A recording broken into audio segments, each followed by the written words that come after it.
Thank you for listening to Lone Star Community Radio. This program was broadcasted and recorded live from the LSCR studios in downtown Conroe, Texas.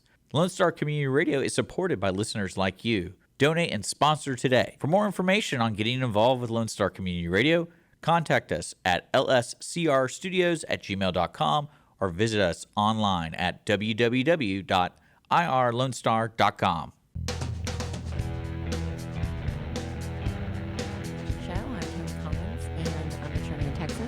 The Legal Connection show airs on Tuesdays from noon to 1, and it's also on FM 104.5 and FM 106.1.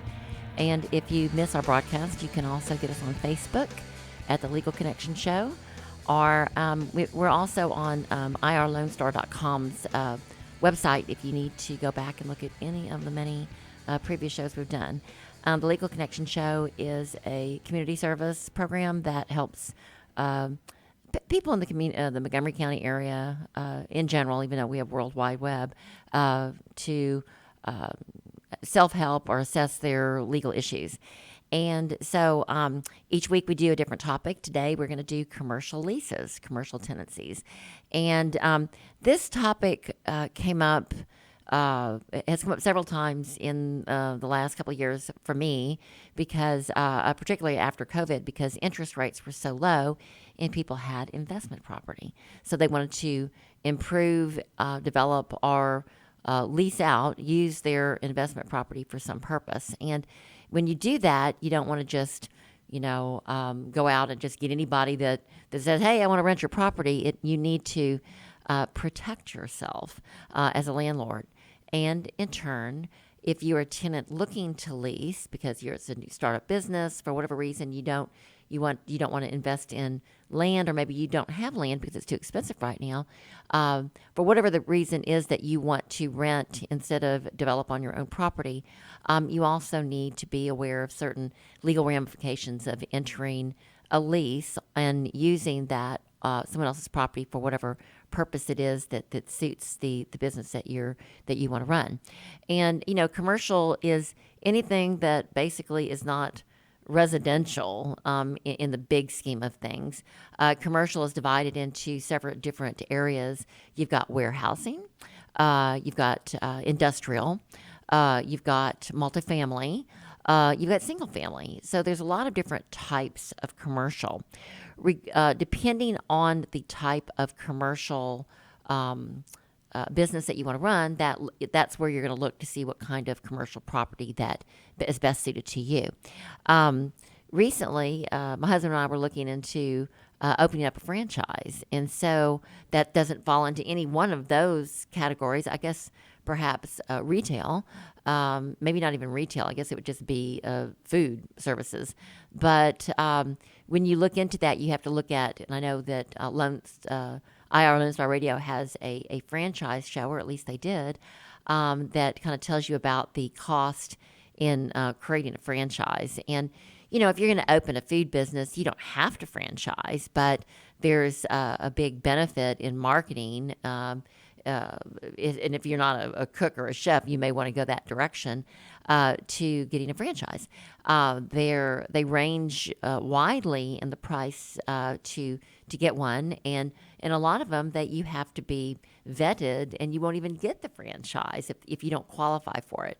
Well, my husband and I were looking into either a Wendy's or a Culver's for this particular area, and in looking into Wendy's, you can have your own location, but you've got to have a certain amount of income that is disposable that you can, that if it fails, you won't lose your livelihood. And so they look, I believe that their requirements were that you had to have at least $1 million to put into the business, whether you got that through a loan, debt, equity, however you want to do it, investors.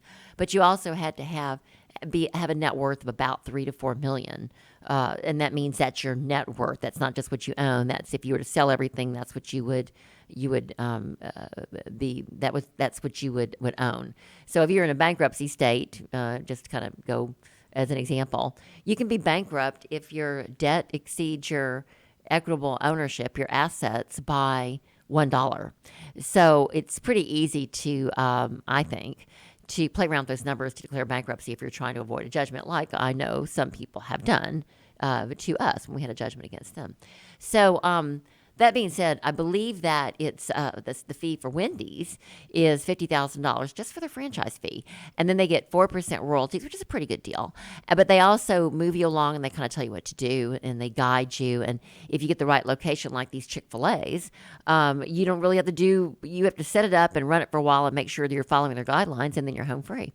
I had another friend who, out of college, didn't really know what he wanted to do. He'd started several businesses. He had a moving company. I think he worked for his father's bank for a while. He did a lot of things, but he had a really good degree from UT. He decided, just in passing, he was sitting around with some friends, I guess having a drink or whatever, to open a nationwide insurance franchise.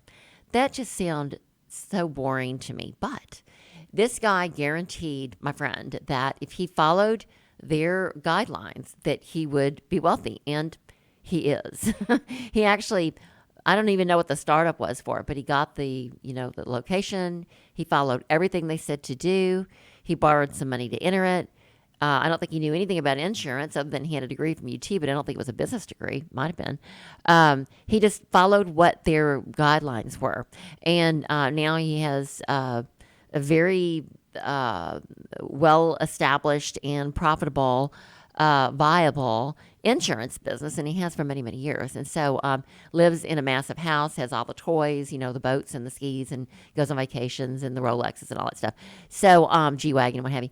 So franchises are not just for you're not entrepreneurial, I'm just going to do this. They can do well if you follow the right guidelines, and I guess also the economy, the market it all start to kick into it when you're doing your evaluation of your business plan.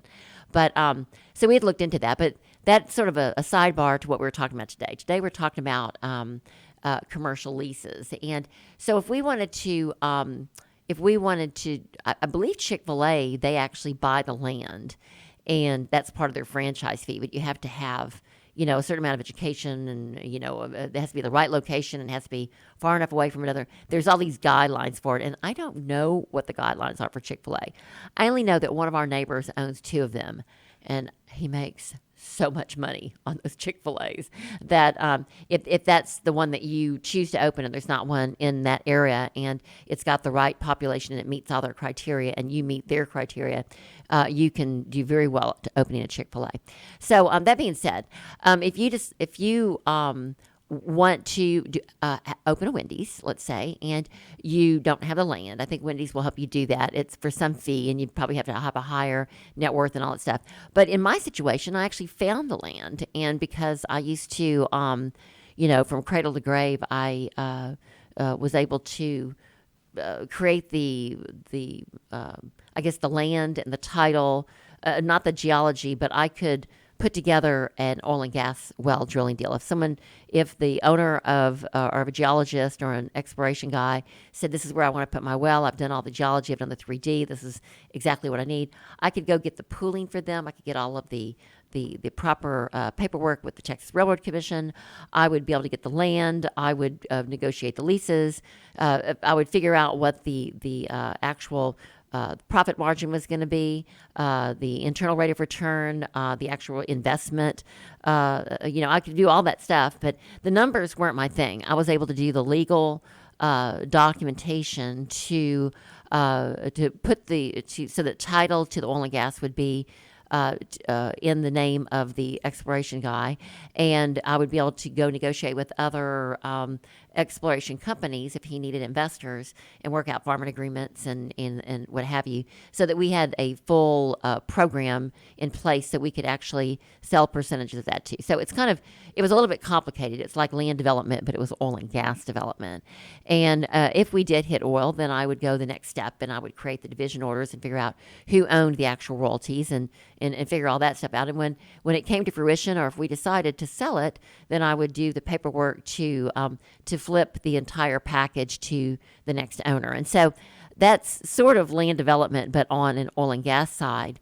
But we're talking about commercial leases. It all goes back down to leases. If you don't own the property, then you can always lease it out on a 99-year lease. That's what the Galleria is. The Galleria was never owned by Gerald Hines, who was a developer that started out with I think he had an engineering degree.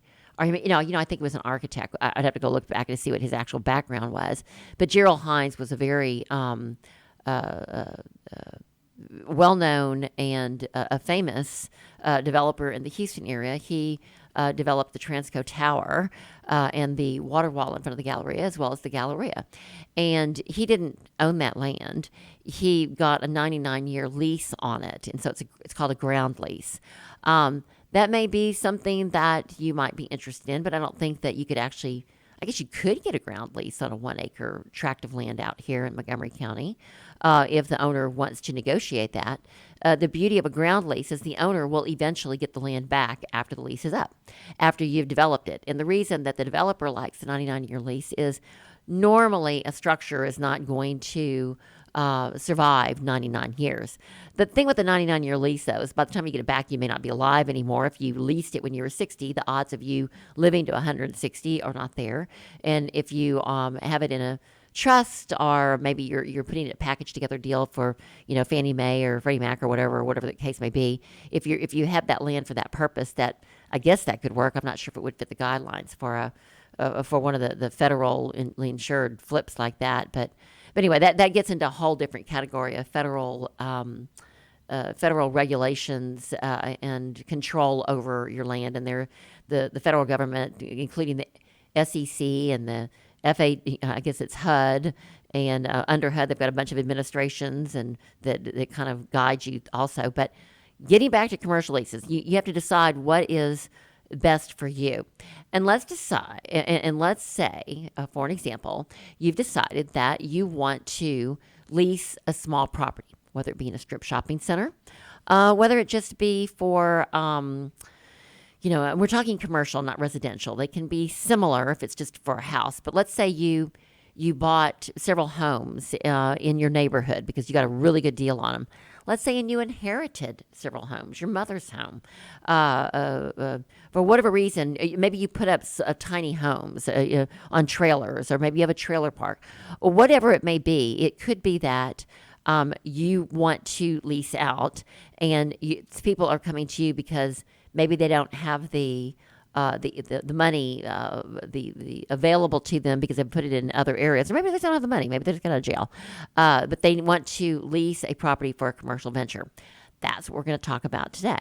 So if you are in a situation where you are leasing out a property as a landlord, commercial property, or you are in a position where you want to rent property in Texas, there's a bunch of different governing agencies as a landlord that we'll talk about in a little bit. But in Texas, there's it's a very simple section of the Texas Property Code. The Texas Property Code at Title 8, Chapter 93, is called Property Code, Landlord, Tenant, Commercial Tenancies. It's really short. I literally printed the entire code. It's only 10, looks like double-spaced pages long, and it tells you what's applicable and what the rules are if you are a tenant or a landlord in a commercial lease setting. And again, commercial leases could include warehousing, retail, food. I'm trying to think of all the other industrial. There's just a whole litany of things. If it's not residential, it's commercial, and it falls under that gambit. All right, so if I'm just going to go over the topics that are in the property code, so you don't just like fall over in a faint before I get into some more of the juicy stuff, some of the case law and things that have happened to people that have entered leases without doing the proper due diligence. Property Code 93.001 tells you if you actually have a commercial lease, and it says this chapter applies only to the relationship between landlords and tenants of commercial rental property. It also says, for the purpose of this chapter, commercial rental property means rental property that is not covered by Chapter 92, which is residential property. All right. Section 93.002, which is the very next, they go right in order. That's why the lawmakers have put it together, and it was eventually approved by both the legislature and I guess the Congress and the Senate in Texas. The second section is called the interruption of utilities, removal of property, and exclusion of a commercial tenant. If you are a landlord or a landlord's agent, you may not interrupt or cause the interruption of the utility services paid for directly to the utility company by a tenant, unless the interruption results from a bona fide necessity to make repairs, construction, or an emergency. And basically what that means is if you are leasing out to somebody and they're not paying the rent, and the utility company is coming to you as the landlord saying, hey, you need to pay this, you can't interrupt their contract even if they're behind on it, because the utility company is not going to come to you anyway. You're not the one that signed a guarantee to the utility company. They're just going to say they come to the person that entered the contract. Now, the exception to that is if you as the landlord entered the contract and you have multiple tenants on the same utility, maybe you have a split, you can't go in there because they didn't pay the rent and just shut them off. That's not an option unless it won't be for rent purpose. You can only do it if you're making repairs, if you're doing some construction and it's for safety, or if it's an emergency, like there's a flood and it'd be dangerous or what have you, right? Okay, a landlord may not remove a door, a window, or attic hatchway cover or lock, hatch hinge pin, doorknob, or other mechanism connected to the door, window, or attic hatchback cover from the premises leased to a tenant, or remove furniture, fixtures, or appliances furnished by the landlord from the premises leased to a tenant, unless the landlord removes the item for a bona fide repair or replacement. If a landlord removes any of the items listed in this subsection for a bona fide repair or replacement, the repair or replacement must be promptly performed. So what that's basically saying is you can't go in there because you may have to pay the rent and start removing stuff that you gave them as part of the furnished property. And you've got a lease contract, and the lease contract, depending on what the provision is, may override this provision. You may have contracted, the landlord and the tenant may have contracted that if the tenant does not pay, they have the right to take that. The contract would prevail. This is just a guideline if it's not addressed. In some instances, though, the statute will prevail. So we'll go over that in a minute. But in landlord-tenant relationships, it's contractual. Almost in every instance, the lease will prevail over the statute because it's a contractual area of law. All right. So, but if it's silent, the landlord can't do this. And it would be hard put for I think a tenant to say, yeah, it's okay if I don't pay rent. You can take my door off. You certainly can't do that statutorily in residential leases. Because there's all these protections to people with where they live, their homestead, so to speak. That would be a safety issue. But for commercial, it's really different. That's just that maybe their livelihood, but it's not going to injure them. It may be in your lease if they can live there. That'd be different if it's their residence and it's their commercial property. But we're talking about strictly a commercial property where somebody doesn't live. And in the TREC forms and in the Texas, I think it's called the Texas Area Realtor Form. These are all Texas Association Realtor Form. They're provided on the Texas Association of Realtors website, and those particular forms are promulgated by attorneys, and they specifically say that you can't live in your commercial property. So that would have to be an exception that you wrote in. All right, a landlord may not intentionally prevent a tenant from entering the leased premises except by judicial process unless the exclusion results from bona fide repairs, construction emergency, to removing the contents of the premises abandoned by the tenant, or changing the door locks of a tenant who is delinquent in paying at least a part of the rent. And we've gone over this in different shows. You can actually take the door off of a commercial lease, but there's certain guidelines that you have to follow. And if you don't follow those guidelines, then you would be subject to a penalty and damages back to the tenant. And just in general, those guidelines are that if you remove the door or you lock them out, you have to tell them what the past due rent is posted to them. I think it's posted on the door, maybe in an envelope. We'll get to that in a minute 'cause it's actually in the statute. But you have to let them know so they can pay the rent, get the key back, or the door put back on. So there has to be some, they have to absolutely be behind the rent. It can't be just what you are assessing they're behind.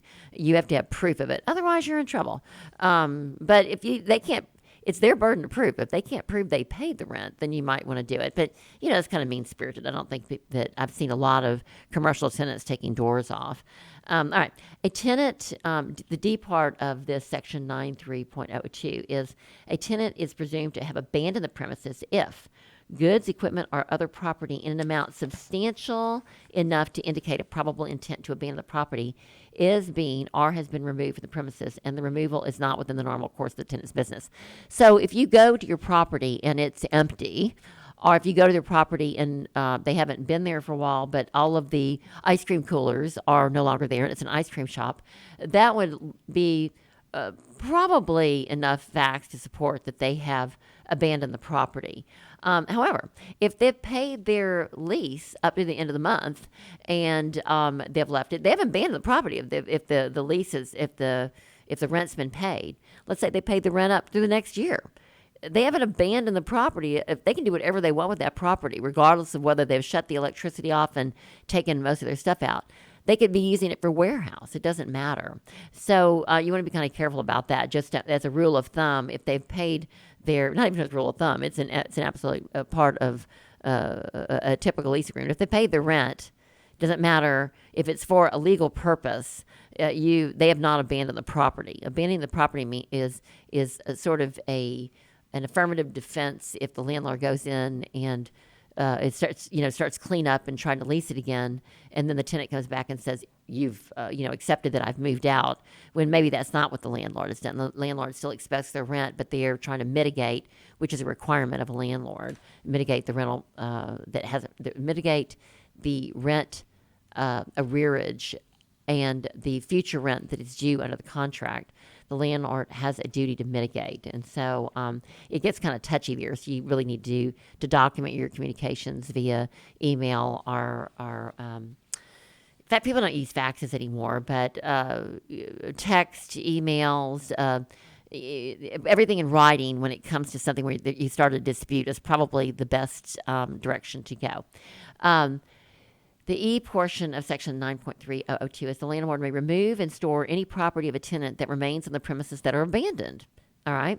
So now we're going back to the term abandonment again. In addition to the landlord's other rights, the landlord may dispose of the stored property if the tenant does not claim the property within 60 days after the date the property is stored. And so you've got to put them on notice of where it's stored. The landlord shall deliver by certified mail to the tenant at the tenant's last known address a notice stating that the landlord may dispose of the tenant's property if the tenant does not claim the property within 60 days after the date the property is stored. Okay, so you could store the property, but you can't just silently store it and then get rid of it. You've got to actually follow through with the legal requisites, which is to send a certified mail of what you have and where it is stored, and that it will be abandoned if on a date certain, 60 days from whatever date that you have provided in the letter, and it can't be less than 60 days from when you sent the letter to retrieve their property. F says if a landlord or landlord's agent changes the door lock of a tenant who is delinquent in paying the rent, the landlord or the agent must place a written notice on the tenant's front door stating the name and the address of the telephone number of the individual or a company from which the new key may be obtained. The new key is required to be provided only during the tenant's regular business hours and only if the tenant pays the delinquent rent. So in other words, commercial is pretty tough. If you don't pay your rent, then the landlord can lock you out. And that's called a lockout. It does scare tenants because they can't do their business. And you can negotiate. I mean, the landlord's got the gold, basically. It's their property, and you haven't paid the rent under your contract. The landlord should be aware, though, that if they can't prove that that the rent has been paid, which should be a pretty simple thing if rent had been typically paid a certain way and you require it to be paid by check or with some kind of receipt, and you haven't received that, then it's the absence of that is the proof. Many times tenants will say, well, the landlord didn't keep the property, suitable for me to do a business, and so I had to make repairs, and that's why I didn't pay rent, and that's an affirmative defense. So I don't know if I would go there. It happens all the time. I think you're best off if you, just to pay your rent. And there's a question about repairs to document it very well. If you need to make repairs, make the repairs so it's suitable and for you to do your business, and then you can hash over that with your deposit or work something out in writing where you may withhold it in the future months, but definitely document and protect yourself as a tenant, because the landlord has these. It's a very landlord-friendly state in Texas. The landlord has a lot of rights, and one of them is to lock you out. To go back to the part about the storage of the property, the same thing applies about storing the property. If it's abandoned, you're still talking about a situation where either the lease has terminated and property was left, or the tenant has left and not paid their rent, and it's assumed they have abandoned the lease, and therefore they've abandoned the property that's within the lease premises. The landlord still has to send a certified letter to the last known address. And if the lease says it can be an email, then it can be an email. That can be over. You can modify the terms of your agreement with regard to how you communicate with each other. But it needs to be in writing, and it needs to be something that a judge can look at and make some decisions upon. But they're not going to receive their property back. Let's say it was, it has to be legal. They can't leave their drugs in there and try to get it back, because that would be illegal activity. But let's say they left loose diamonds in the, hidden away in a safe, and the safe is still in the property. They're not entitled to that property if you have rent due, because there is, in the standard Texas commercial leases that are promulgated by the Texas Association of Realtors and through TRAC, if you use that form, there will be a landlord lien, which means if you haven't paid your rent, the landlord has a lien on the property that's in the building. All right. The landlord has to do a few other things to make sure. If the landlord's going to do this too, if you're not paying your rent, I can guarantee you that a landlord that has been burnt at least once or has a good attorney is going to make sure that they've got a good landlord lien on the property that you have in their premises, particularly if you're running a retail business.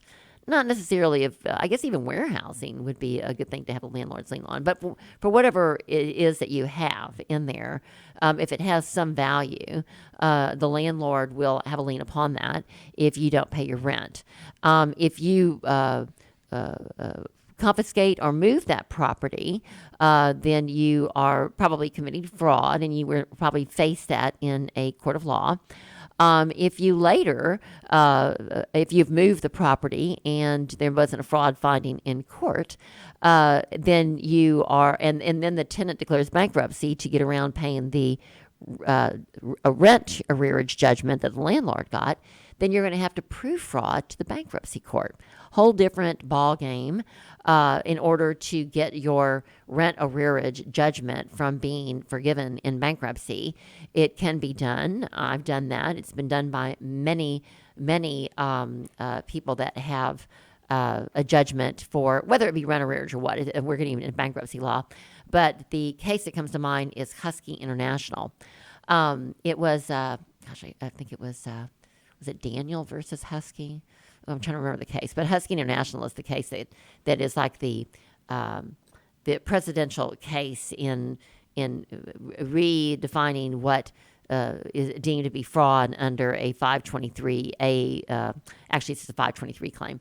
523 claims are when a person declares bankruptcy, and they've done it for almost solely for the purpose of getting around a judgment, and usually that judgment is because they had a wrongful death case and they had owe $1 million to the family, and they might have some commercial property that they don't want to give up in bankruptcy, but they also don't want to pay the judgment.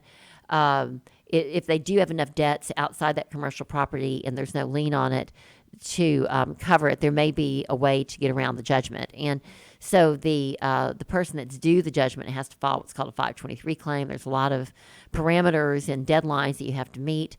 But if you can prove fraud, then that won't be forgiven, and they'll still owe it. They can get all their other bankruptcy, start a free, not sort of free, but start a fresh start is what they call it in bankruptcy. They may get all the other advantages of bankruptcy, but they won't get around the judgment that they owe you if you're owed this judgment. And Husky International was a case that redefined what fraud was in certain instances. And you may know or be familiar with Husky. Husky is a tool manufacturer that when you go to Home Depot, you buy their wrenches and their hammers and the various things that that Husky produces. Well, in this particular case, I want to say the last name was Daniel, but the bad guy here had purchased a lot of product from Husky and then didn't pay Husky. And so Husky sued him and got a judgment, like a big $300,000 judgment. Not much for Husky, but enough that they were going after it. And what this Daniel group did, or this guy, is he created small limited liability companies and partnerships and that prevented him from having personal liability for this judgment. And he moved the funds that were in and the assets that were in those companies away from, so that it was protected from Husky being able to get to it. So in other words, he just moved it in name to other smaller, associated companies. And it worked pretty well because Husky lost in bankruptcy court. There's actually a bankruptcy court that you go to. It's a specific court expressly for bankruptcy in the federal, the Southern District of Texas, or whatever state you're in. It would be that particular federal court. And when he lost in the trial court, but he didn't give up, he appealed that to the Fifth Circuit. And the Fifth Circuit said, nope. This Daniel guy gets a fresh start. You didn't prove fraud just because he moved it. Too bad for you. You should have known who you were dealing with. So he took it to the United States Supreme Court and won. And that was very unusual for the United States Supreme Court to take a civil case like that on a bankruptcy issue, but they did. And the Supreme Court, the United States, this is fairly recent, 2016, said when you intentionally dupe or prevent your creditor from being able to realize or pay back a judgment by moving property, and in this case it was fraudulent because he did move the property, then that's considered fraud under the bankruptcy code, and the judgment is not forgiven. All right. And so then the Fifth Circuit didn't like that because the Fifth Circuit didn't agree with it. And we've got a case in the Fifth Circuit right now where they said, well, this goes right back to landlord tenant. They said, well, we agree that that fraud occurred because in our case, our landlords, we had a landlord lien and they moved like $500,000 worth of furniture out of the property on the day of mediation because we didn't settle with them. It was the eve of trial. And so they declared bankruptcy so we wouldn't have to pay them, or so they wouldn't have to pay us under our judgment. And so we sued them, and we lost in the bankruptcy court. And I don't even know how we lost in the bankruptcy court because Husky was good law at that point. But the district judge, Judge Hughes, said, no, this is absolutely fraud. When you take the liened property and you know it's liened and you leave with it to prevent a judgment from being paid and you abscond with it and then keep it and hide it, that's clear fraud. And so the judgment still stands. And so we went to the Fifth Circuit. The tenants, one of the tenants, the wife, she went to the Fifth Circuit appealing that, saying, oh, I'm innocent. I'm the wife. I didn't have anything to do with it. And they were the Michelle Zellner. She said, initially, she said she didn't sign the lease. And, of course, the Fifth Circuit said, yes, you did. And then she said, well, I'm not liable because it's my husband's company. They said, no, you owned it together and you operated it together. You're liable. But they said because we needed to prove that the actual value of the property they put wings on and they flew out the door with $500,000 worth of lien-free property, except for our lien on it. They said, well, if you we need evidence of the actual value. And so that's not what Husky says. Husky says that all you have to do is prevent somebody from being paid by these bad and fraudulent acts. And so we're actually requesting or petitioning for a writ of certiorari to the United States Supreme Court under the same guidelines as Husky, because Husky is a United States Supreme Court case, and we believe that we're going to win on that. The flip side of that is if you have a tenant that didn't pay their rent and you get a judgment from them in whether it be in the JP court, and I think you can get residential judgments. I think you can only do evictions in the JP court. You can get up to $20,000 in rent judgment in a JP court because they're limited in their jurisdiction. If you're in a county court or district court and you get a judgment for your past due rent, and you're trying to execute upon it, so you go get whatever they've got that's not exempt to pay back that judgment until it's good, until you're good, you're whole, you've gotten all your money back plus interest, and I think it's 5%. It adds up. The interest adds up a lot, so always make sure you get your 5% post and pre-judgment from when you do your petitions to ask for that. But if they file for bankruptcy, you've got two avenues of attack. One is actually for that judgment itself, and the other is the entire bankruptcy. In our case, I don't want to say we got lucky. We didn't get lucky. It's just that Bill and Michelle Zollner both duped the bankruptcy court by committing fraud on their bankruptcy filings. And we were able to get that information when we did what's called a 2004 exam. And 2004 is just a number in the federal code for a deposition. And it was done by the trustee for the estate, and we were able to learn that they had committed fraud in filing their paperwork. And so we've got you can do a 523 claim, and you can do what's called a 727 claim. Those are actually sections within the bankruptcy code. And one is when you file a 523 is, again, it's just when you're trying to prevent just one debt from being forgiven, whereas the 727 is the whole bankruptcy goes south. We've still got an open case against them in the 727 because I believe the bankruptcy judge believed that we were going to win or lose the 523 and settle. And again, you don't enter a settlement with people that don't that breach their contracts with you, because the settlement is also a contract, a legal contract, and they breach their settlement also. So we were kind of in for the last 10 years, we have been in a fight, and not because we want to, with our previous tenants. That's why you want to make sure that your paperwork is very straight when you enter commercial leases. All right.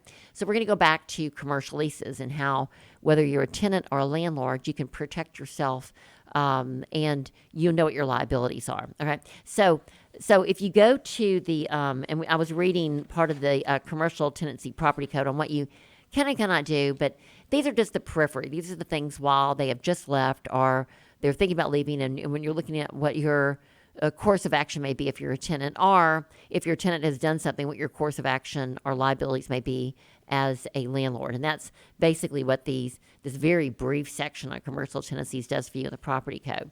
So this goes on to say that if a landlord or a landlord's agent violates the section of, locking out the tenant without proper notice, or taking their property without giving them the notice of where it is and, the right requisites, then the landlord is also going to be in trouble. So you have to be careful. You can't just go do this like the Wild West. It says that the tenant may either recover possession of the premises or terminate the lease if it's still within its the pendency of the lease. It still would be active if they the expiration date of the lease hasn't occurred yet, regardless of whether they've actually paid the rent, because that may be a fact issue. And it usually is, because the tenant's always going to say I either paid, or there was damage to the property, or the landlord breached the lease first. So there's a lot of affirmative defenses to that, or defenses in general that you can argue as a tenant. The second thing is the tenant can recover from the landlord an amount equal to the sum of the tenant's actual damages, plus 1 month's rent, or $500, whichever is greater. So only up to $500. Reasonable attorney's fees. That's a lot. That really adds up a lot of times more than any of the rent would have added up to, or your damages. and court costs. Usually not that much. It's just it's like $1,000 depending on what court you're in, and it gets more expensive as you get to the higher courts. Less any delinquent rents or other sums. So there would be damages, but if you had delinquent rents and that was proven, then that you still have to pay those. You don't get to go. You can't have it both ways. Are sums for which the tenant is liable to the landlord. The next section says a lease supersedes this section to the extent of any conflict, and that's what I said earlier. Your lease, your contract that you enter with your tenant or the landlord, depending on which one you are, that's going to supersede any of the provisions that we just talked about. But here's the key: if the statute says that the statute supersedes, then it will. So you have to look. It just depends. Those particular provisions of lockout and abandonment and taking property and storing that kind of thing, your lease will supersede that, and it specifically and expressly says that in the statute that the lease will supersede the provisions that we just read. But if it's silent on it, this is what you've got to work with. All right. So the next section is 93.03. There's only 10 very small sections in the commercial tenancy in the property code. This one is commercial tenants' right of re-entry after an unlawful lockout. So let's say your landlord just says you owe late fees and you try to pay them and they wouldn't accept it, and the landlord improperly didn't accept your rent. And this kind of goes, it's on the same grain as residential, but we're only talking about commercial right now. So it's in the commercial code. You can find the residential part of what your position would be and your liabilities and what have you in the Texas Property Code, Chapter 92. All right, so this section says if a landlord has locked a tenant out of leased premises in violation of the section we just read, 93.02, the tenant may recover the possession of the premises as provided for by Section 90, this is the section that I'm getting ready to read to you, and it's real short. The tenant must file with the justice court in the precinct in which the rental property is located a sworn complaint for reentry. So you don't just get to go back in there. You have to actually go to the JP court, because JP courts have jurisdiction over evictions, and this would be like a construction eviction if they've locked you out. All right. They need to specify the facts of the alleged unlawful lockout by the landlord's agent. The tenant must also state orally under oath to the justice the facts of the alleged unlawful lockout. So it's usually pretty quick. You can get these hearings by Zoom, online or in person, really fast, like within a few days. Even in the worst of the cases, the court, all of the Montgomery County JP courts will get you on that docket quick because they want you to run your business, right? All right. So if the tenant has complied with subsection B and going to the JP court to get a motion, and they've done the motion for re-entry, if the justice reasonably believes an unlawful lockout has likely occurred, the justice may issue an ex parte, without even the landlord being there, a writ of re-entry that entitles the tenant to immediate and temporary possession of the premises pending a final hearing on the tenant's sworn complaint for re-entry. So basically, and I don't know many JP judges will do this, but you can go in there without even noticing the landlord to get re-entry and bring that piece of paper to him saying, I've got a court order saying me get my key back. Typically, what my experience has been with these, temporary injunction type hearings, all the judges say you need to contact them, because I'm not going to do anything until I know that you've contacted them, even though the statute says you may be able to do an ex parte. The judges around here just aren't going to do that. You're going to have to contact your landlord and say, by the way, there's a hearing set, and it's a temporary hearing, and this is what time it's going to be there. You can be there and give them a notice of at least 3 days. That's what's required under the notice statute in the Texas Rules of Civil Procedure. All right. The writ of re-entry must be served on either the landlord or the landlord's management company, on-premises manager, or the rent collector in the same manner as the writ of possession in a forcible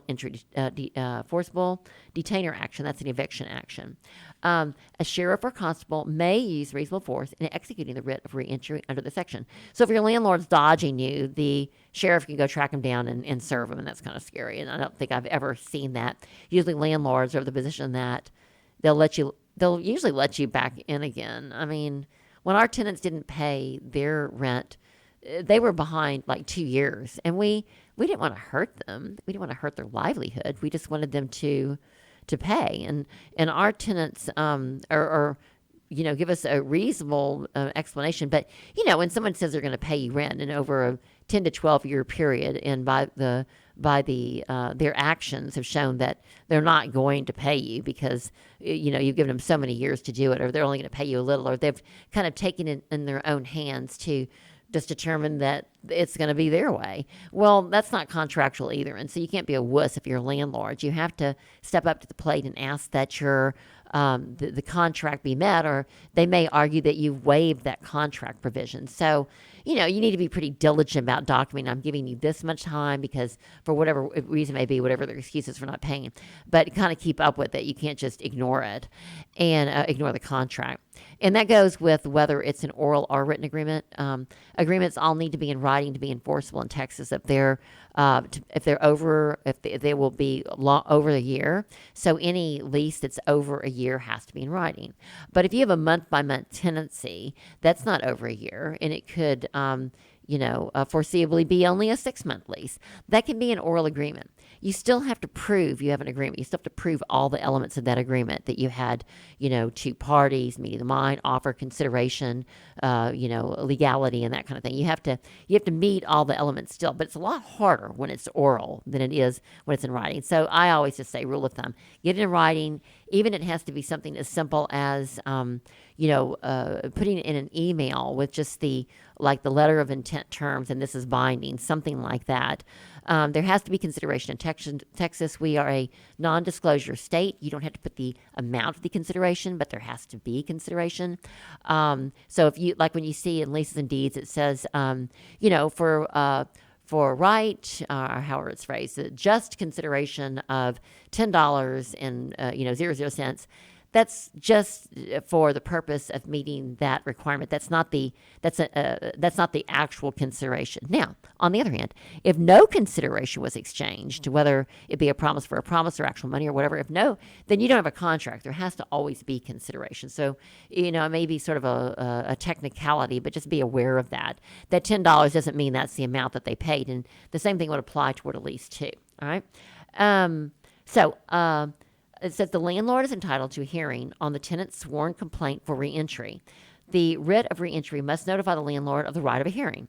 So the temporary injunction doesn't. It may be ex parte if the judge will let that fly. But for the actual hearing for reentry, they have to have proper notice.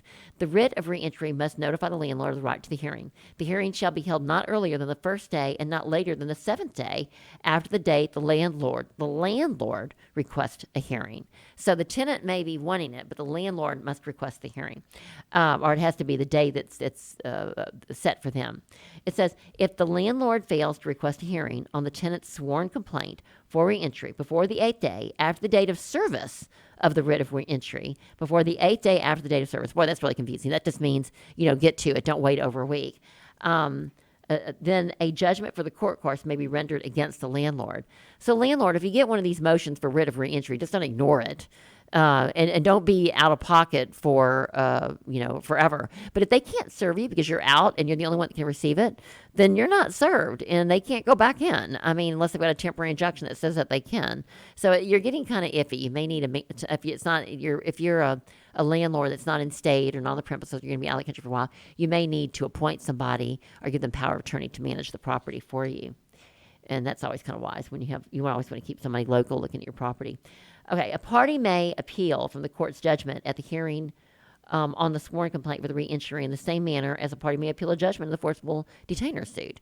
So if one party or the other is not happy with the final decision made by the fact finder, and this is the judge, it's not a jury trial, then they can ask for, they can appeal to the county court. This is all in the JP court. To get the premises back. And you see it all the time. If you got a mad enough landlord or tenant, if everybody's digging their heels in, then it may go up to the county court. In JP court, you don't need an attorney if you have if it's for a corporation or if you've got the property owned by a trust or an entity. I believe that by the time, if you go to the county court, though, you have to be represented, that entity has to be represented by an attorney. I mean, I would do that anyway. Of course, I'm an attorney, so I'm not really looking at it from the angle of not having representation. If a writ of possession is issued, it supersedes a writ of reentry. So A writ of possession to the landlord is going to wipe out the writ of reentry. So the landlord would have won in that case. If the landlord or the person on whom a writ of reentry is served fails to immediately comply with the writ or later disobeys the writ, the failure is grounds for contempt of court against the landlord or the person whom the writ was served. And that's actually under the government code, not the property code. I'll say this: if you've got your property set up in the Secretary of State, which many people do, whether it be a professional association, if it's under the name of a real estate investment trust or a limited liability company, a limited partnership, whatever it may be, there's usually a person that can be served in the Secretary of State. That's the first place I go. When somebody contacts me about a client that it's a tenant, landlord, land, whatever it is, I always go to look to see if there's an assumed name filed with the Secretary of State, or if that entity is still in existence, and they pay their, I guess it's their the taxes, the comptroller, or if it's and even if they have, you can file a form and it keeps it going even if they haven't paid the taxes. A lot of people don't run their business; they just have, an entity that's holding there until they actually start the business. I look in there because it tells you who to serve. And you can rely upon that. That's legal service. If you're out of the country and you forgot that you deemed that the person that can receive service is your mother-in-law, and she's also out of the country, and they mail her a copy of the hearing, then you could very well be having a hearing and not even know, because they can prove that they sent certified mail. The thing with that, though, is they'll send it certified mail and nobody will have picked it up. So there's still some question as to whether or not the hearing could go forward. If a writ is disobeyed by the landlord, let's say they actually get it and they're like, we're not going to let it back in again, the tenant or the tenant's attorney may file in court, which the reentry action is pending, an affidavit stating the name of the person who has disobeyed the writ and describing the acts and omissions constituting the disobedience. On receipt of the affidavit, the justice shall issue a show cause order directing the person to appear on a designated date and show cause why he should not be adjudicated in contempt of court. If the justice finds, after considering the evidence at the hearing, that the person has directly or indirectly disobeyed the writ, which is disobeying the court, the justice may commit the person to jail without bail until the person purges himself of the contempt in a manner and form as the justice may direct. If the person disobeyed the writ before receiving the show cause order, but has complied with the writ after receiving the order, the justice may find the person in contempt and assess a punishment under the government code, which is going to be some financial penalty. So just because you kind of hem and haw and finally get the key back to let them in, if you didn't do it immediately upon receiving it and you created a hardship for them, the judge is still going to find you in contempt because you're in contempt. You should just give them the key back. So don't take these judges' orders lightly. However, this is just an aside. If you have a Rule 11 agreement because you didn't want to go to court and the other side has agreed, well, we will agree to pay and we'll give you the key back, or, whatever the case may be, then you are not in a good place, because a Rule 11 agreement is not a court order in the eyes of the